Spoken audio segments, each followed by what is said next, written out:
Valley Talk on News Talk 1580 KGAL. And welcome to Valley Talk. I'm Dave Adams. Glad to have you with us today. It is a Tuesday, the 19th of February, and we have got a lot of ground to cover with you today. Let's tell you what's going to be happening. First of all, we're going to get an update from Mike Pungercar about Honor Flight, the movie, the final mission. Where are we? We need to have pre-sold tickets by today in order to see if we're going to have a showing here in Albany. Then we're going to be checking in with John Gibson. We're going to talk what's going on with Google. We're talking about what's going on with the stock market and the economy. Then, of course, our enrolled tax agent from H&R Block is here the first and third Tuesdays of the month to talk about taxes. We're talking about Robert White. How are the returns being accepted today? People still need to be patient about those brokerage statements. Well, so what's going on there? Tax implications of independent contractors and the tendency for employers to mischaracterize their employees, trying to save a few dollars, but you can get your hand slapped over that one. We'll talk about that. And then hopefully at the end of the show, Tom's Garden Center is being sold to one of the employees there, Travis. And Tom and Travis are scheduled to be in the show for the final 20-25 minutes of Valley Talk today, so that's what's going to be happening on the show. Don't forget to sign up for Quiznos Taste on Us. You can start right now. Send an email to dave@kgal.com or call the station at 451-KGAL or 926-KGAL. Say you're interested in Quiznos Taste on Us. End of the show, we're going to give away a $10 gift certificate, good for sub sandwiches, drinks, chips, anything in the store.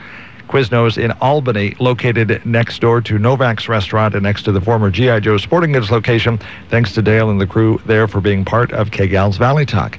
So let's go to the phone lines and talk to Mike Pungercar. Mike, glad to have you with us today. Glad to be back again.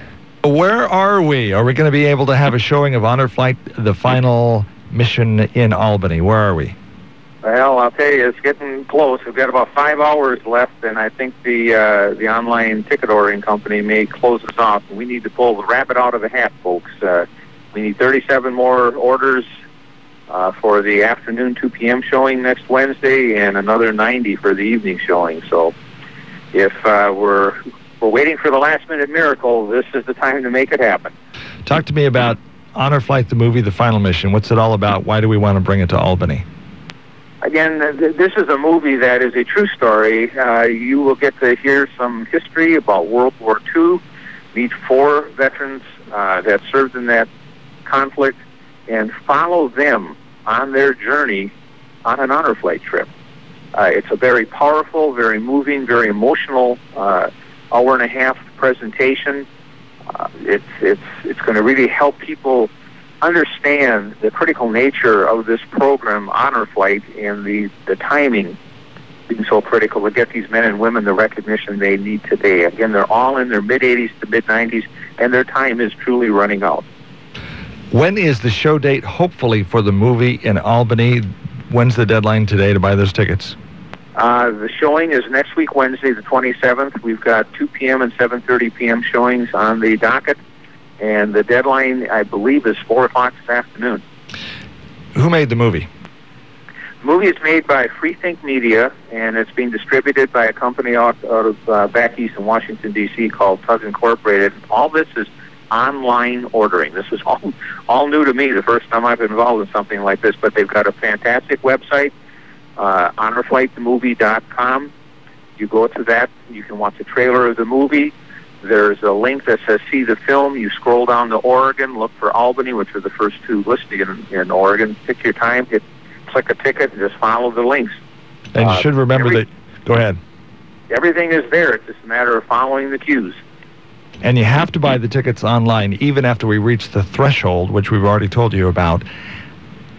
That is correct. They can place orders. If the movie is confirmed, they'll be able to place orders for up to 4 hours before the showtime. All right. Mike, we'll be checking in with you tomorrow and see how we did and see if we're going to be showing the movie here.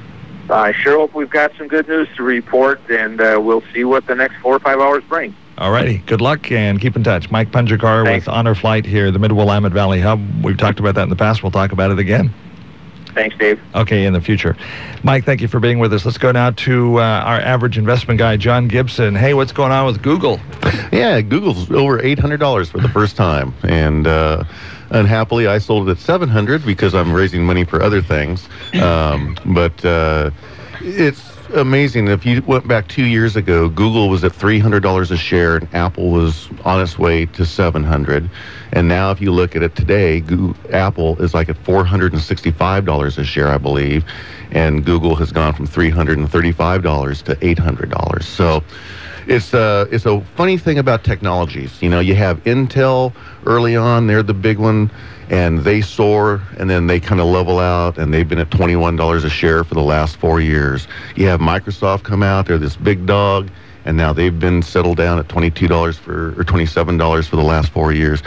Now, will Facebook come along and replace Google? Is Google already obsolete? That's my question, because Facebook is now figuring out how to monetize their ads and stuff, and they turned a heck of a profit on their last quarter, and the stock is getting close to where it went public, which we all thought was a joke at the time, and it really was a joke at the time. But now they've started to monetize things, and will they become the next? Are they the new Google? That's how fast technology changes. And then you have ExxonMobil on the other side, which is just this old, huge company that always makes huge profits. But technology is just like a breeze. You know, you never know when you're done with the company.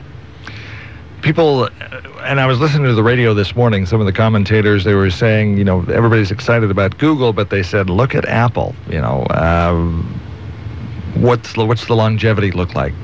Well, you know, the other day we were talking about phrases that in the market, like dead cat bounce and things like that. This is like catching a falling knife. All right, you don't want to, if you jump in on Apple now because you think it's really cheap, it could drop another 100 points. And so you bloodied your hand. You know, you never know quite when to jump back in on a technology stock, because it's not just refining the manpower and the labor force and the cost structures with technology. It's about innovation. And so if you're out innovated, I don't know if that's a word. It is now. It is now. But all of a sudden, you're a BlackBerry. You know, and so technology, man, you got to be fast. So I still own Google in mutual funds and an IRA and things like that, but I don't own it outright. I would, if I own Google right now and I was in at 300, I got in at 300, I'd take half of my profit. I would at least sell the amount of money that I bought the Google stock for, and now I'm just playing with the house money. But as far as owning it, I mean, hey, man, who knows where those cars are going to go, those pilotless cars that are going on? I mean, they've tracked like 250,000 miles without a wreck. So if that hits, that's the new Henry Ford, you know? So, but on a bigger side, let's look at the bigger side of things. All of a sudden, the 10-year note now is yielding 2%. They've been artificially holding down the yield at about 1.6, 1.7%. Now, all of a sudden, they can't hold it down to now it's at 2%. Let me just tell you what's going to happen when they can't artificially hold that down. That sucker's going to go to 5. And what you're going to see is a big, huge recession. We have gas now up at least 45 cents from the lows 2 months ago. That comes right out of Walmart. We had an email from Walmart, an internal email got released on CNBC that last January sales were the worst in 7 years.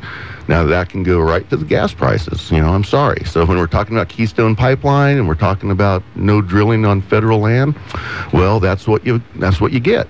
You get $4 a gallon gas. And we had the last term, our last quarter was a negative GDP number, only by a quarter. It was 0.25 negative growth.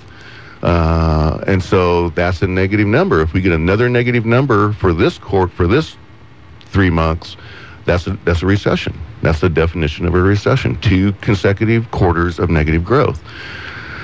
If this is, I'm not going to go political too much, but if this is a Republican in the White House, we would be, the media would be going crazy about $3.50 gas.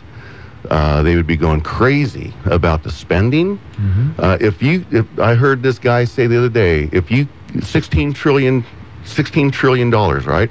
If you said a number, if you counted the number every second, like 1, 2, 3, 4, 5, which you can't do because when you get 1,000, it takes longer than a second. It would take over 500,000 years to get to 16 trillion. Over 500,000 years to count to 16 trillion. So their solution to this is hyperinflation. They're going to inflate the economy to make the dollars worth way less so that our debt isn't worth as what it is today. And I don't know, man. I mean, that's the best solution we got. So I would be a little tentative about large stock purchases in the upcoming futures. I mean, I would stick with some cash, and I would watch gas prices, because if gas prices keep going up, that's going to signal, I'm afraid, a recession, which is not good for anybody. And we've already got a slammed show today. We were trying to get Marie Dodds on to talk about gas prices, but we've got way too many things to talk about already today. Maybe we'll bring her on tomorrow, but we bring her on regularly to say what's going on with gas prices. Just one last thing. Go ahead. Gas was $1.84 on Bush's last day of office. I'm sorry. I mean, imagine pulling up to a pump today and paying $1.84. Boy, our economy would be going through the roof. Be quite a line there. Anything else you want to add before you move on? No, have a good day. Okay, thank you for that, and look forward to having you every Tuesday. John Gibson and your lovely significant other is here with us in the studio. She's the brains and the looks of the group. I don't know what I bring. Yeah. She's the man, or the woman behind the man. That's right.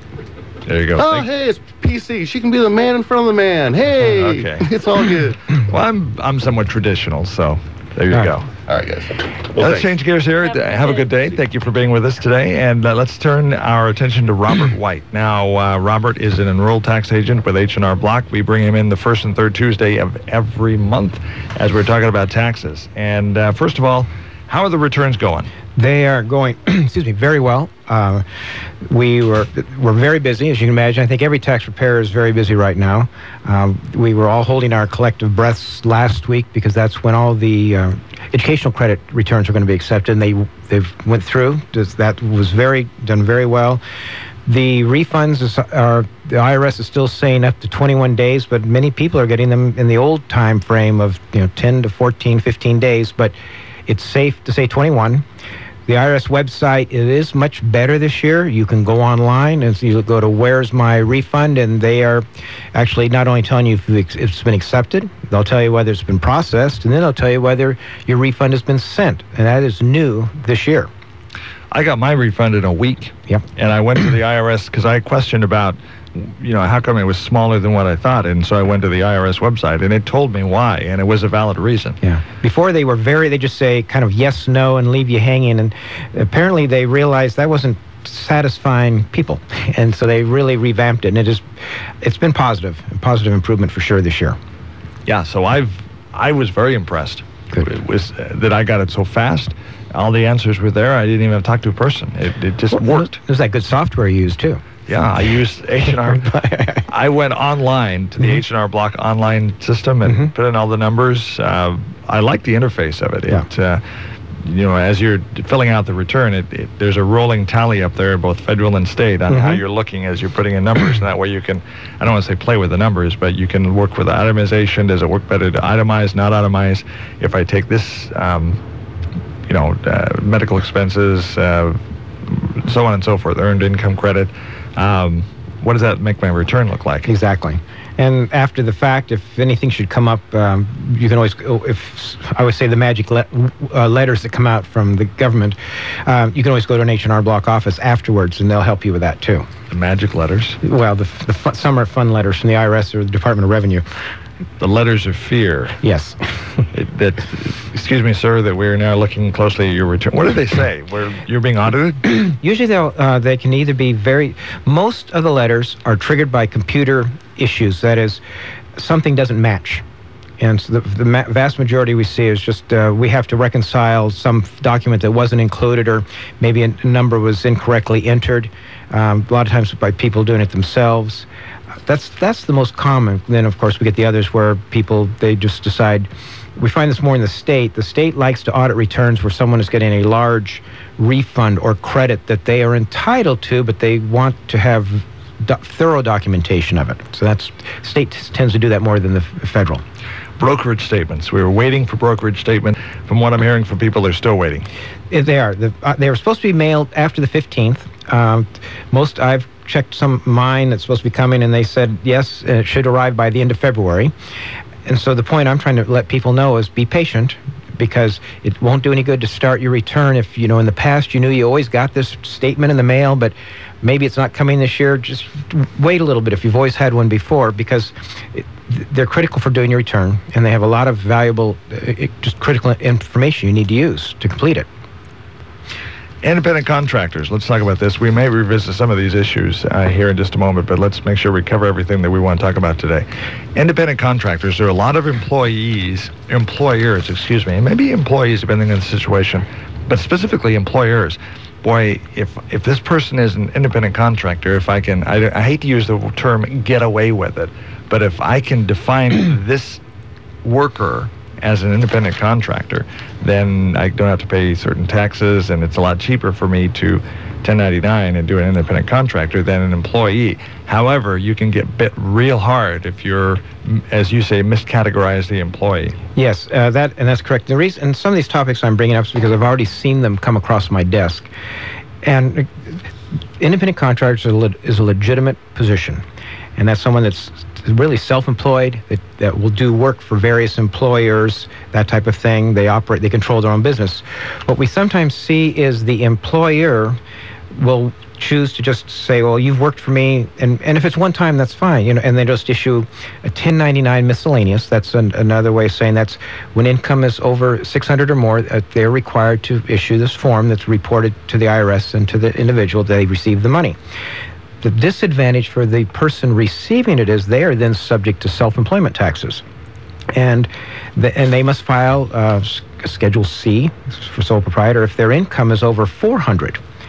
So over $400? Yes. So okay. People get the 600 and 400 mixed up. 400 if for income, 600 is when that 1099 has to be issued. The concern is, and especially the state is actually stricter than the federal government. And they want an independent contractor is someone that has control over how something is done, not necessarily how it's finished. Or I should turn it around. If the employer controls both how it's done and how it's to be completed, that's a red flag. If they say that if they provide all the equipment and all the uniforms, etc., that's a red flag. If the person says they control who the contractor hires and uses, has control over that. You keep doing this. And also another flag is if the person works for this, for a year or more than a year, and maybe the independent contractor only works for this one person, then they send back and said, well, this contractor, he's really an employee. He's not an independent contractor because he doesn't have the choice of how he does the job. He doesn't have the choice of who he can hire. He doesn't have the choice of the equipment he uses. And so the implications are, if they don't do this, the employer we talked about before just writes a check. He's not concerned about payroll, taxes, etc. The employee then turns around and has to pay all these taxes. So quite frankly, the employers, when it's done incorrectly, they're just purely avoiding their responsibility of taxes and payroll taxes. If they ever get caught, maybe that's a strong term. Maybe if it's reviewed and it was determined they made a mischaracterization of their employee, then they can go back, whichever state or federal can go back and require back taxes be paid. And whenever you say back, there's usually an interest or penalty associated with it. Okay, so let's use an example. Let's use this talk show as an example, and me as an example. So I come here at every day at this time, do the talk show on one station. Okay. And so the time is set by the employer. The equipment we're using belongs to Eads Broadcasting. And this is the only station this show is broadcast on. So these are all definitions of an employee. However, let's say that let's say I did this show out of my home and we sent it to several stations and not just KGAL, but other stations. Then that would be a network, and so then I wouldn't be an employee of Eads Broadcasting. Correct? That's correct. Or you could even you could still be also an independent. So let's say that you do shows for different radio stations. then you are not you are offering your services to various stations. So you are a broadcaster that goes to different locations. But a red flag would be if you get pay from just one station. That's a flag. And it's more than a year. It's continuous, and it goes on. And of course, we want you to keep going more than a year. Keep going. But another thing that people should be aware of is for the person who receives the 1099, the worker or the employee, if they're 1099, they have to pay self-employment taxes. Self-employment taxes in addition to the income taxes. That's correct. I'm an example. For years, I've been a referee for soccer. We've talked about that I've been forced to retire because of a hip replacement. But as a soccer referee or any sports official, you're an independent contractor because you work for different schools, you work for different places, you are working for different locations, and so you are an independent contractor. Interesting topic. So we'll continue to talk with Robert White, an enrolled tax agent with H&R Block. If you have any questions that you would like us to address regards to taxes, the new tax law, so on and so forth, send me an email right now or check on our email address, dave@kgal.com. dave@kgal.com. That's also the address to send if you want to enter into the contest for Quiznos Taste on Us. And we are going to be giving away a $10 gift certificate at the end of this show for sub sandwiches, drinks, chips, whatever, $10 value. And we'll draw a name in about 33 minutes. You can enter by sending to dave@kgal.com or calling the station at 926-KGAL or 451-KGAL. This is Valley Talk, and we will be right back. Going out to lunch at a nice restaurant can be expensive, and the big portions put you more in the mood for a nap than a productive afternoon. Mama's Fine Italian to the rescue. The small appetite senior menu is just right. Anyone and everyone is invited to order from the Light Appetites menu for lunch from 11 to 4 p.m. with tasty entrees beginning at only $3.95. Why go hungry or go anywhere else for lunch? Eat healthy, eat light at Mama's. Closed Sunday and Monday, so make the most of Tuesday through Friday and join your friends at Mama's for lunch. Dinner only on Saturday. Mama's features charbroiled steaks every day. Make reservations for dinner or pick up a bottle of fine wine. Seating is limited, so please call for reservations. 541-451-5050. That's 451-5050. Mama's Fine Italian and Wine Shop on West Oak between Main and 2nd in Lebanon, across from the Big Blue Napa Auto Parts building. Just 3 programs remain in this year's concert season of the Corvallis OSU Symphony Orchestra. The next performance is Wednesday evening, February 20th, 7:30 at the LaSalle Stewart Center. Since its inception in 1906 as a collegiate orchestra composed of 9 members, the symphony has grown into a highly regarded 80-member ensemble. Next Wednesday's concert features works by Strauss and Tchaikovsky. Jessica Lambert will be the featured violinist on Strauss' Ein Heldenleben, and Mary Angela Vacatello will be the featured pianist on Tchaikovsky's Piano Concerto No. 1. Dr. Marlon Carlson conducts. Tickets are available at Grace Winds Music and Grassroots Books and Music in Corvallis, and they're available online at cosusymphony.org. Make it a special evening. Come enjoy the Corvallis OSU Symphony Orchestra, Wednesday evening, February 20th, 7:30 at the LaSalle Stewart Center on the OSU campus.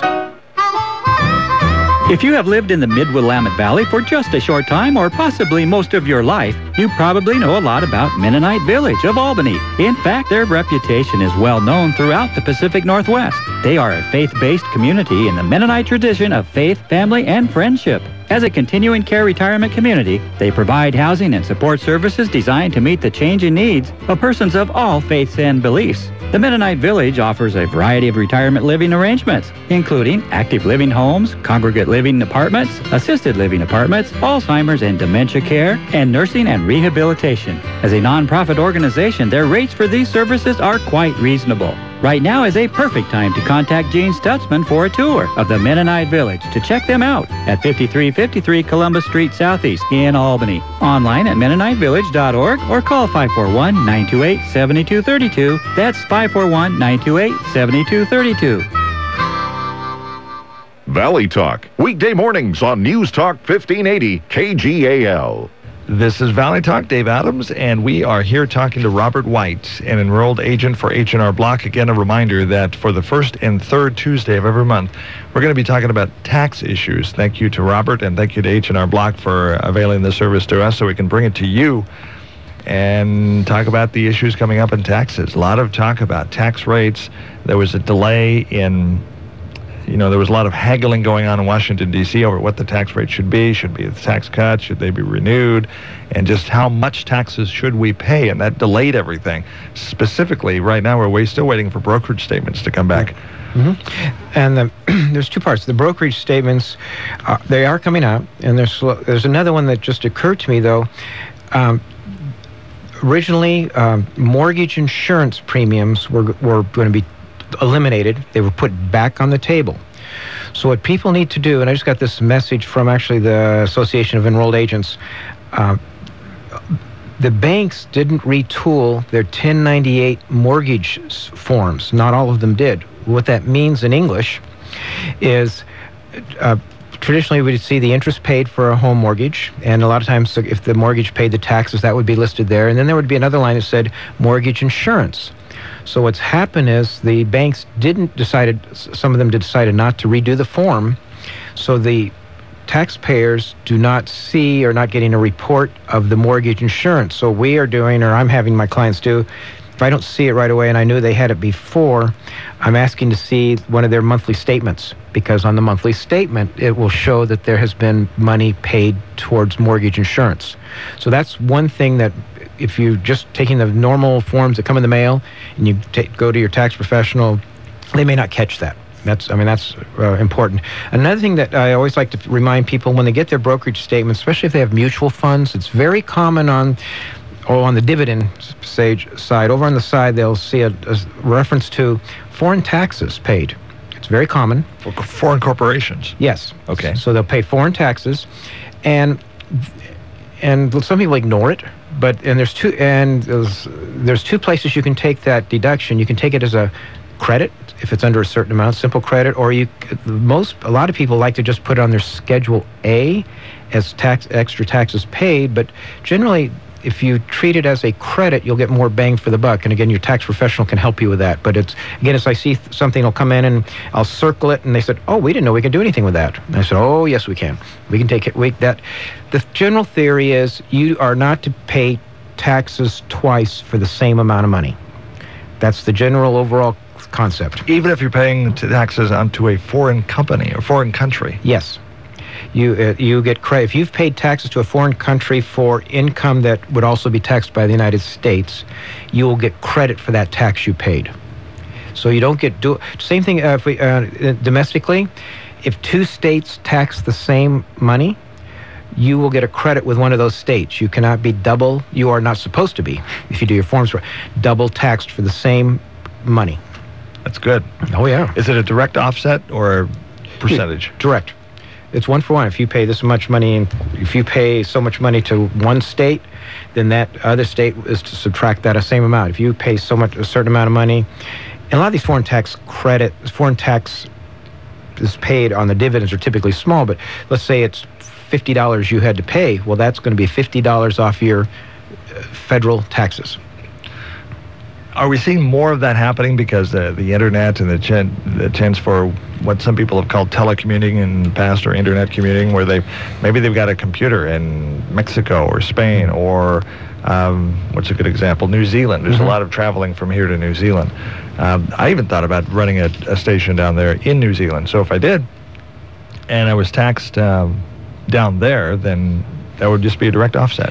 Well, it's a little different because you're talking about a business. I'm talking about individuals that are taxed overseas. That's for earnings. It's the difference between earnings that as opposed to what's called passive income. So, in general, we try to avoid double taxation, but between passive income and which would be dividends, stocks, as opposed to a company where you're actually owning the company down there. So as an example, let's say you did website design. Okay. And you had customers in Costa Rica, Mexico, New Zealand, Australia, Japan, wherever. You did all this work for all these people that were overseas, and the product is used, let's say, in New Zealand. but you've received income for doing that work. What is the definition? Is it that you're sitting here in a chair in the United States doing the work, and so it's U.S.? How does that work? I don't have to speak in broad terms because each case is different. But I've had one client who's located domestically but has done consulting work for overseas, and it's just depending how the source income is determined. Sometimes those companies will pay. They'll use a domestic, like a U.S. company, to make the payment, and then literally we have to take a look at each case. What I'm trying to say, there's no simple answer, and each one really needs to be analyzed. And I never want to take the simple way, because that usually means it's to the disadvantage of the client. Let's take this one step further. Let's say you had a company in New Zealand. Okay. And let's say you were a website design company. Let's say you had a person that was working for you in New Zealand, helping maybe with sales or something like that. And so there was a mailing address, a phone number, a person in New Zealand, constituting the company there, but you owned it and you're a U.S. resident. What does that do? I believe, and again, this is sure, we're little on the edge of this, but the company business is, that is going to be a New Zealand income in that area. If the net income, because you can't, it can't be a registered company, so it's really a New Zealand company. So what we're talking about is the earnings from that company that come to the owner. To the owner. Now that is going to be subject to U.S. tax. Because you're a U.S. citizen, U.S. resident living here, correct, and it's income coming from overseas. That's correct. Is there a different tax rate for overseas income? No, you are as a U.S. tax resident, and I often, if you're a resident, all worldwide income is subject to tax. It's ironic that in the tax code, the IRS really likes people to become residents. That is, even if you're a resident alien or anything like that, they want that. As opposed to someone who wants to become a citizen, it's more difficult. For taxes, they make it easy to be a citizen because they want, as soon as you're classified as a resident, even if you're a resident alien, they want all worldwide income to be subject to tax. Interesting. We're talking to Robert White, an enrolled tax agent with H&R Block. We will continue with the conversation on Valley Talk right after this. The Osgood File, sponsored in part by Regis. Let Regis help you to focus on your business while they take care of your workspace needs. Get 2 months free on a fully wired and furnished office. Call 1-800-OFFICES. This is Charles Osgood. 2 British designers have come up with a wonderfully low-cost, low-tech, high-impact source of light for a third of the people on Earth. It requires no batteries, no kerosene or fuel of any kind, and there's no running out of what it runs on, which is gravity. Jim Reeves is one of the 2 creators. So the product consists of the generator ambient light unit. It's shipped in a very robust bag which takes ballast. You take it out of its bag, you fill this bag with gravel, sand, soil. You attach the bag, you hang the product, and when you lift the bag, then you have your light source. More after this. Businesses, from startups to Fortune 500 firms, have something in common. They're intentional, they focus on success, and they don't get distracted. And many successful businesses have something else in common. They work from a Regis office. Your beautifully furnished wired Regis office can be ready when you need it, with a receptionist, access to meeting rooms, and state-of-the-art video conferencing, all with no long-term lease. Regis is the new way to work. Call 1-800-OFFICES and get 2 months free when you mention Osgood. That's 1-800-OFFICES. In this moment, who has your back? An insurance company delivering excellence during your claims process? Auto Owners Insurance has been recognized as highest in customer satisfaction with the auto insurance claims experience 5 years in a row by J.D. Power and Associates. Let an Auto Owners independent insurance agent have your back, so when the unthinkable happens, you get the claim service you deserve. For J.D. Power and Associates award information, go to jdpower.com. Find your local independent agent at autoowners.com. The Gravity Light is designed to sell for around $5. Each 3-second pull on the bag produces a half hour of useful light. It's cheaper than solar technology. Co-creator Martin Ritterford can explain that. The trouble with solar technology is that you have to charge a battery with the solar power that you've gained from the sun, then use the battery power to power at night. So it was really important to find the cheapest way of supplying reasonable quality light to these people. To these people, the Gravity Light can be a giant leap forward. Right now, says Jim Reeves, third of the world's population is off-grid. So you've got large communities across Africa and India and South America and even Northern Europe and into Russia where power is either intermittent or absent. So we want to take a large number of the devices out to the intended end users, get feedback on how the product would perform in the field.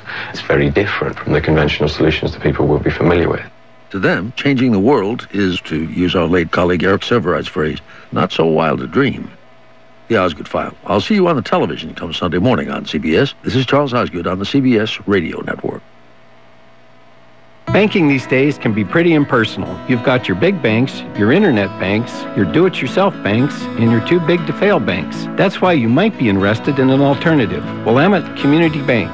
Hello, this is Bill Higbee, residential lender. You deserve better service without sacrificing a thing. So if you're feeling underserved, make the switch to the best banking option out there with branches in Albany and Lebanon. Willamette Community Bank. Service like no other. We promise. Member FDIC. Equal housing lender. Jay Farner here from Quicken Loans. We get a lot of tweets from folks that sound just like this. Jay, I bought my home in 2007. Since then, it's gone down in value. Now I owe more on my mortgage than my home is worth. Can I refinance? The answer may very well be yes. Recently, the government announced changes that may allow folks to refinance even if their home has lost value. For example, if you owe $300,000 on your mortgage, but your home's only worth $150,000, Quicken Loans may still be able to help you. Or if your current mortgage rate is higher than 3.99%, you've got to give us a call today at 800-QUICKEN. And for 3 years in a row now, J.D. Power & Associates has ranked Quicken Loans highest in the nation in customer satisfaction for primary mortgage origination. So if your current mortgage is higher than 3.99%, or if you owe more than your home is worth, call Quicken Loans today at 800-QUICKEN or go to QuickenLoans.com. For J.D. Power & Associates award information, visit jdpower.com. Important terms and conditions apply. Calls for cost information. Equal housing lender. Licensed in all 50 states and MLS number 3030. Hear the truth and only the truth from your cultural crusader, Michael Medved, on News Talk 1580 KGAL. KGAL, and this is Valley Talk. I'm Dave Adams. We have some entries coming in for Quiznos Taste on Us, so keep them coming. You have another 16 minutes to apply or to submit your entry.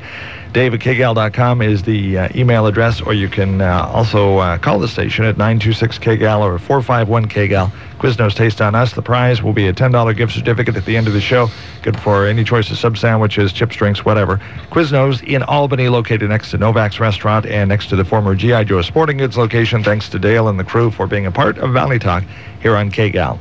Guest today, Robert White, an enrolled tax agent for H&R Block. One of the things we want to talk about, and one of the things you need to be careful of, especially if you're a student at Oregon State University, a student from out of the country, a non-resident alien here, going to school, making some money, there's some things you need to watch out for. Robert, what are those? And this comes up often, and non-resident alien is someone from another country, and we're fortunate to have quite a few people at OSU. It brings a lot to the community, but there's so many variables that I worry when they try to do it on their own, because first of all, a lot of times they're under a specific type of visa that's depending whether they're a student or a researcher.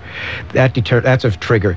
A lot of the visas then determine they may be here under especially the graduate students, under a treaty. There's certain treaty arrangements, and of course, no treaty is the same with each country. Treaties mean that certain income may be excluded, or there's certain exceptions taken on dependents, etc. So each country is different. The visas make a difference on how it's claimed, and then that's how the income. And the reason I raise this issue is sometimes people they're new to the country, and they may find some software for doing taxes that's advertised heavily, and I'm not mentioning any names.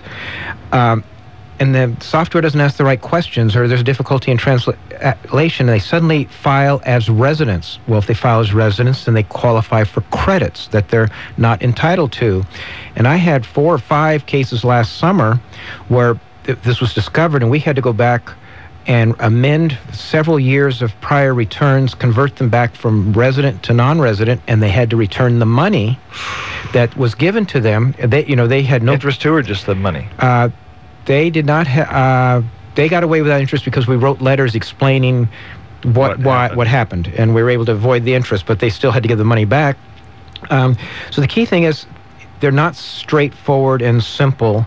And again, I recommend anyone that's from overseas to talk to some professional, tax professional, just to make sure everything's lined up. Even on campus, there are some advisors that know what to do and can direct them in the right way. So that's one thing I always like to make them aware of. What if they go online with H&R Block and do the H&R Block online? Will that still catch it? Not always, because there's some very fine line questions.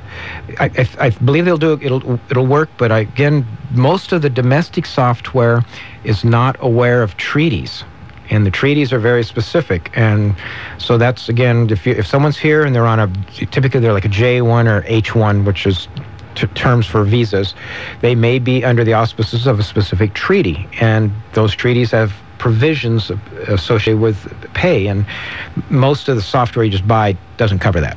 So if you are a student from out of the country, a resident from out of the country going to school at Oregon State or here, then what you're saying is a great idea if you have a person who you trust and who is experienced do your taxes. Exactly, and I actually have some people that were here as students now. They've gone back overseas, and I'm preparing their taxes for them because they realized, oh, I have to do my taxes and I don't know how to do it, and so we're communicating email back and forth. But they went back overseas? Yes. So you're doing overseas tax returns? I do. For a foreign government? Or no, they owe U.S. money. Okay. They had U.S. income. So we do, I have clients in Japan, Australia, Great Britain, Africa, that they have to file U.S. returns. So we can handle those thanks to the internet and fax machines and email and everything else. So back to the first question we asked to the show, if people just tuned in late, how are the returns going? My experience personally has been they're going very well. I got my income tax refund from both Oregon and the federal government. Interestingly, I got them, to me at least, I will share my experience and tell me if this is how it goes for most people, that the notice I got that the return was accepted was on the same day from both Oregon and the federal government, and the return hit my checking account the same day. Both of them. Yes. That's the state. Yours was fairly straightforward. It was clean, we say. Right. And so it's usually go through, and sometimes the state will be a day before. Sometimes, they're usually fairly close on what we call the clean returns. So you're a clean guy. Well, thank you. One other thing is, we mentioned in one of the earlier shows, and I just want to touch on it again, is that at H&R Block, we're making a point of advising people of the implications of the Health Care Reform Act. And we're doing actually a review, and the point of this is that the Health Care Reform Act, it's become law. In 2014, everyone is going to be required, one way or the other, to have some type of medical coverage. And if you don't, you have to pay a fine. A penalty. Yes, there's a penalty. Penalty, and that penalty is based on 2012 tax information. So we're right in the middle of 2013, we're doing our 2012 taxes, but the events in 2014 will be based on 2012 returns. For the benefit of the health insurance Reform Act. Exactly, format, and there will be health exchanges in each state, starting, not every state, but most states, in October of 2013. And the whole point is that a person will either qualify for free insurance of some kind, like a Medicaid type, or they will qualify for a subsidy, which this is new, and these exchanges are going to help with the subsidy, and subsidy means that part of the cost for insurance will be helped. And then the final is they may not have a subsidy at all. But the point is, if you do not have some type of coverage, there will be a penalty, and it's relatively low the first year. So like $95 minimum, or 1% of the income, and so if people have very low income, there's no penalty. But it goes anywhere from quadruples to doubles the following year for 2015, so it's a transition. So we're alerting people so that they know at the end of the year when people start talking about this, they'll say, oh, I remember that. Someone mentioned that before. And when you do, when I did my return with H&R Block, you say, in fact, I did mine online, and it actually prints it out and says your penalty if you opt not to get the health insurance coverage would be X number of dollars. And it'll say estimated, because we don't know the exact details, but we're trying to be proactive. We're trying to alert people of what's up ahead. All right. Take one more break here on Valley Talk. We're talking to Robert White, an enrolled tax agent with H&R Block. We're answering your tax questions, or rather he is. He is here the first and third Tuesdays of the month. In April, though, he will be here the first and the second Tuesday of the month because the third Tuesday of April falls after April 15th. Yes. So it'd be kind of pointless to have him in here then. So mark your calendar, first and second Tuesday in April. Up until then, first and third Tuesday is the month. And we're talking about taxes here on Valley Talk.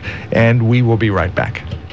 Business owners and managers, the Lebanon Chamber Biz Expo is Tuesday, April 16th. Now is the time to order quality promotional gifts from Gateway Imprints. For a limited time, pay just $75 for a 2-color 3x5 banner, or just $40 for 500 glossy single-sided business cards, and save 10% on printing your brochures. For more ideas, check out gatewayimprints.com or look inside the big cream and blue llama building at the corner of Ash and Park Streets, Lebanon. Gateway Imprints, imprinting the seeds for success. That's someone enjoying a wonderful meal at McDonald's. That's someone enjoying a refreshing Coca-Cola for only $1. And that's the harmonious flavor of McDonald's and any size icy cold Coca-Cola soft drink or sweet tea for just $1. It's hard to describe it any other way. The simple joy of a la carte only. Prices and participation may vary. Limited time offer. Some people don't get the Northwest. Sure, we're a little eccentric, but we take plenty of things seriously, especially when it comes to food. That's why McDonald's new Fish McBites are perfect. Wild-caught Alaskan pollock that's totally delicious. The catch that's caught here. McDonald's new Fish McBites. Flaky, bite-sized pieces of Alaskan pollock cooked to crispy perfection. It's more fun flavor to love. If it's eccentric to take food this seriously, then who wants to be normal? At participating McDonald's, limited time offer. Hi, this is the Eminent Kid Mike Mason, inviting you to join me this Friday from 11 till 1 p.m. as K-Show broadcasts live at John & Phil's Huge Goes Out. John & Phil Subaru in Corvallis is the only Subaru dealer in the Mid-Willamette Valley and has great savings on the best-selling cars in America during John & Phil's Huge Goes Out. You'll find even bigger savings, and I'll have hundreds of dollars in prizes for you to win. So stop in this Friday at John & Phil's Subaru, Highway 99 West at 800 Northwest 5th Street in Corvallis. The Willamette Master Chorus, Director Paul Clemmy, special guests and soloists wrap up the French Connection season with their winter concert. 2 chances to catch this exciting concert, this Saturday at 7 p.m. and again Sunday at 3 p.m. The concert will feature the rarely heard dramatic oratorio by Hector Berlioz, The Childhood of Christ, with full orchestra and soloists.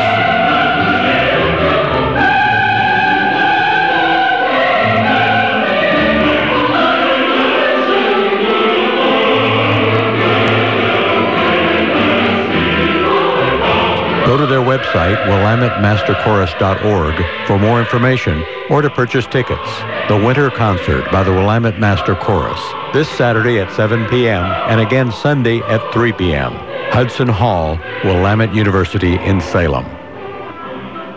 Your voice of reason in the West is Hugh Hewitt, weekday afternoons at 3 on Smart Talk 1580. KGAL Valley Talk. Hello, I'm Dave Adams. Glad to have you with us today. We've still got 5 more minutes for you to submit your entry for Quiznos Taste on Us, Dave at KGAL.com, or you can call us at 926-KGAL or 451-KGAL. If you win at the end of the show today, you'll get a $10 gift certificate good for tasty sandwich at Quiznos.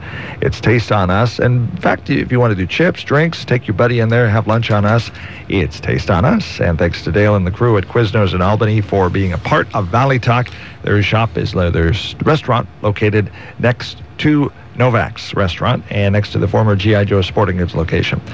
Robert White, an enrolled tax agent with H&R Block, is our guest today on the show, and let's talk about extensions. We still got some time left. It's February 19th today. April 15th is T-Day, tax day. Yes.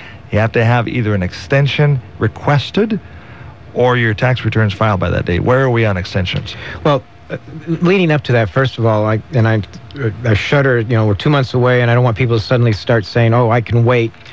But we always get the people that do, and they walk in. I've had people walk in at 5 o'clock on April 15th wanting to do my return, and we'll say, "Well, no, we can maybe do an extension."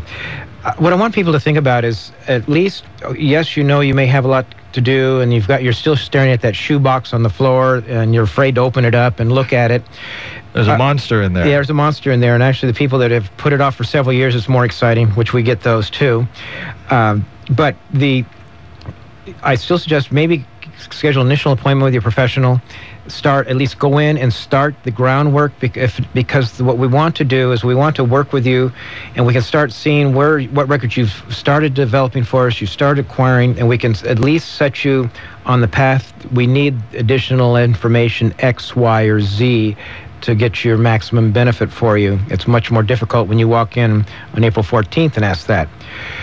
If it gets to the point, then we're getting down to the borderline. You still haven't been able to get that other information in. We can file an extension. Extensions are easy to do. What we preach to our clients is that an extension to file is not an extension to pay. So we file an extension, and you have then till October 15th to get your final return in.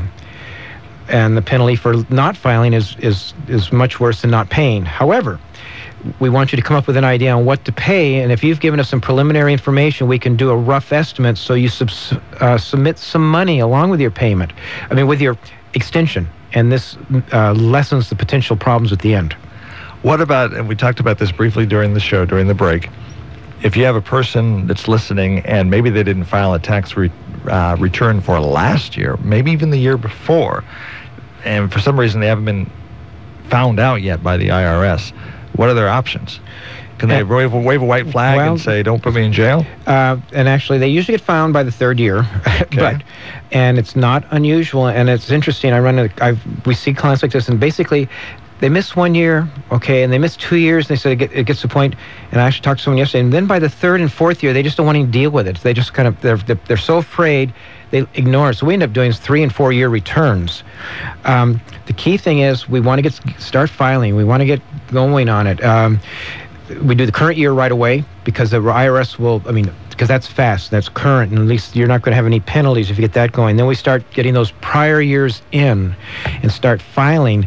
The problem is, if you ignore it completely, the IRS is going to they will file for you or give us a suggested return. It's always the worst possible scenario. And then they start applying penalties to their interpretation of what they think you might have had. When's the trigger for that? Well, again, whenever they find you and you haven't filed? Even if you don't file, we have people, if they haven't found you, in the system, they start generating these returns. And so when they finally and a lot of times people, several years later, they suddenly go in, they want to buy a house. Or something else comes up and they ask for back tax returns, or something triggers, and the IRS says, oh, we found you. And then all these things come rolling forward.